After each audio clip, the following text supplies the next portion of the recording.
안녕하세요, 진구치입니다. 자, 이번 시간에는 알만한 사람들은 모두 알고 있는데 또 모르는 사람들은 정말 모르는 2대 혈관 질환에 대해서 한번 알아보도록 하겠습니다. 자, 2대 혈관은 바로 어디냐면 여기 그림에서 보이는 것처럼 뇌와 그다음에 이 심장 관련된 진단비라고 보시면 됩니다. 단순히 진단비만 포함되는 게 아니라 수술비도 포함되겠죠. 자, 근데 이 2대 혈관 질환이라고 하는 것이 왜 알만한 사람은 알고 모르는 사람 모르느냐? 자, 진구씨는 지금 이제 TV 방송에서도 출연을 하고 있는 사람이잖아요. 그리고 이 TV 방송을 보시게 되면 저희 방송 같은 경우에서는 이 이대 혈관 질환에 대한 중요성을 강조를 많이 해요. 또한 유튜브를 좀 보험에 관련돼서 좀 관심 있게 보시는 분들은 이대 혈관 질환이 뭔지를 알아요. 그리고 중요성도 알고. 근데 중요한 건 그렇게 보험에 관심 있는 사람들이 많지 않을 수 있겠다라는 생각도 들잖아요. 음. 이 제 영상을 보시는 분들도 보험 관심이 없다가 갑작스레 부모님한테 보험을 받으신 분도 있을 것이고 아니면은 그냥 관심이 없다가 뭐 이제 영상 연관 영상이라든지 이런 것을 떠서 봤는데 어? 내 것도 그렇게 돼 있나? 약간 이렇게 전혀 보험에 관심이 없으신 분들이 또 이제 좀 많으실 거다 생각이 들어요. 그러면 알아야지만 여러분들이 손해를 안 보고 알아야지만 나중에 상황 발생을 했을 때 피해를 보지 않습니다. 그래서 2대 혈관 질환을 좀 알아보도록 할게요. 자, 과거에는 그리고 이제 생명보험회사의 손해보험회사가 좀 차이가 있지만 과거에는 가장 많이 책정을 했었던 게 바로 뭐가 있냐면 급성심근경색이라는 것과 뇌출혈이라는 것을 책정을 했어요. 급성심근경색, 뇌출혈. 그러면 이 두 가지를 책정을 했었던 이유는 바로 뭐냐면 그게 바로 중대한 질병이었기 때문에 그래요. 근데 손해보험회사에서 생명보험회사도 있긴 하지만 손해보험회사에서 조금 이슈를 다뤄서 조금 더 확장을 했었던 게 바로 뇌졸중이에요. 뇌졸중. 여기 써 있는 바로 뇌졸중. 근데 이 뇌졸중이라는 것은 사실상 뇌경색증을 포함을 시키는 건데요. 뇌졸중은 두 가지가 있어요, 원래. 출혈성 뇌졸중과 그다음에 허혈성 뇌졸중이 있어요. 출혈성 뇌졸중이 바로 뇌출혈을 말하고 허혈성 뇌졸중을 바로 뇌경색이라고 말을 합니다. 경색이라고 그러면 피부가 괴사를 하게 된 거잖아요. 그렇죠? 피가 안 통하니까.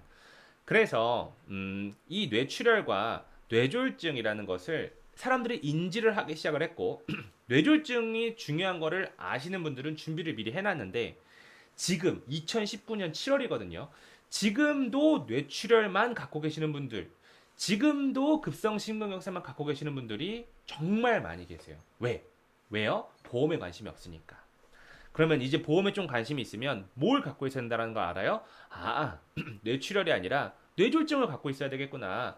질병 진단 코드를 보게 되면은 I60부터 I62까지만 해당이 되는 것이 바로 뇌출혈인데 그것과 범위가 좀 더 확장이 돼서 우리 어렸을 때 집합 배웠잖아요. 요 부분이 뇌출혈인데 여기 뇌졸중이라고 하는 것은 이만큼이에요. 뇌출혈은 9.7%만 해당이 되는데 뇌졸중은 68.4%. 과반수가 넘어가죠. 50%가 넘어간단 말이에요. 가장 많이 걸리는 게 뇌경색증, 이 I63 코드란 말이에요. I63 코드.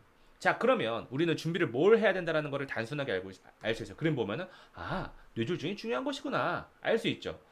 그러면은 여기서 이제 한 단계 더 올라간 게 바로 2대 혈관 질환이라는 거예요. 2대 혈관 질환. 바로 뭐냐면 뇌혈관 질환과 심혈관 질환이라고 하는 것이에요. 자, 뇌혈관 질환 100%라고 써 있죠. 전부 다 해당이 된다라는 거예요. 심혈관 질환 100%라고 써 있죠. 전부 다 해당이 된다라고 하는 거예요. 그럼 우리 단순하게 생각합시다. 뇌혈관 질환과 심혈관 질환만 준비하면 돼요. 다시 한번 뇌혈관 질환과 심혈관 질환을 준비를 하면 된다. 그러면 뇌혈관 질환은 모두 포함되냐면 I67인 기타 뇌혈관 질환, 그다음에 I68인 달리 분류된 질환에서 뇌혈관 장애, 그다음에 I69 코드인 뇌혈관 질환의 후유증, 그다음에 I64 코드인 출혈 또는 경색증으로 명시되지 않은 뇌졸중까지. 그러면 우리가 약관을 보시게 되면은 I60부터 I69까지 있어요. 뇌에 관련된 질환은 그럼 다 포함을 시킨다라는 거죠. 그래서 뇌혈관 질환을 진단비로서 준비를 하게 되면 이것들을 다 포함하기 때문에 내가 뇌에 대해서 어떠한 진단을 받아도 다 진단비로서 받을 수가 있다. 자, 그리고 또 하나 이 아까 말했던 집합을 알게 되면 뇌혈관 질환을 준비를 하게 되면 뇌졸중도 준비를 하게 되는 것이고 뇌출혈도 준비를 하게 되는 거 중대한 뇌졸중까지 다 준비를 하게 되는 거예요. 이해되시죠? 여기도 심혈관 질환을 한번 봐볼게요. 심혈관 질환을 준비를 하게 되면 급성심근경색 준비를 하게 되는 것이고 중대한 급성심근경색까지 다 준비를 하게 되는 것이다. 자, 원래는 급성심경색은 세 가지의 질병 확정 진단 코드예요. IE1부터 IE3까지 급성심근경색, 2차성 급성차성 심근경색증, 그다음에 급성심근경색증에 의한 특정 현존 합병증. 근데 심혈관 질환에서 가장 우리가 잘 알 수 있는 거 바로 뭐예요? 이 협심증이라는 것입니다. 협심증. 협심증 모르시는 분들은 많이 없으실 거예요. 그래서 이 협심증과 기타 급성 허혈성 심장질환, 만성 허혈성 심장질환 요거를 다 포함을 하는 겁니다. I20 코드부터 I25 코드까지 다 포함을 시킨다라는 것이죠. 그러면은 우리가 젊으신 분들일수록 진단비가 싸다라는 걸 알 수 있죠. 이대혈관 질환 젊은 분들 싸요. 준비를 꼭 하셔야 되고 나이가 올라가면 올라갈수록 이 진단비가 이대혈관 질환 진단비가 되게 높아져요. 왜 높아질까요? 위험보험률이 적용이 되는데 이 위험보험률이 이대혈관에 높게 책정이 된다는 거죠. 그러면은 높게 책정이 된다는 말은 무슨 말이에요? 많이 걸리신다라는 거, 많은 진단비가 발생을 한다라는 거. 자, 그러면 진단비는 비싸서 내가 보험료 지출이 조금 어려울 것 같아. 그러면은 뭐로서 준비를 하느냐? 수술비로서. 그래서 나이가 젊은 사람일수록 2대 혈관 질환 진단비를 먼저 준비를 하고 수술비를 서브로 써. 그 다음에 나이가 많으신 분들일수록 진단비에 대한 보험료가 부담이 되니까 진단비는 어느 정도로서 적정하게 준비를 하면서 수술비로서 준비를 할 수 있게끔. 그래서 내가 뇌혈관 질환과 허혈성 심장 질환에 대해서 걸렸을 때 어떠한 상황이 발생을 해도 내가 돈을 지급받을 수 있게끔 준비를 하셔야지만 합니다. 그렇기 때문에 지금 여러분들의 증권을 보셔야 되는데 증권을 봐도 모를 수가 있어요. 그럴 때는 어떻게 해야 된다?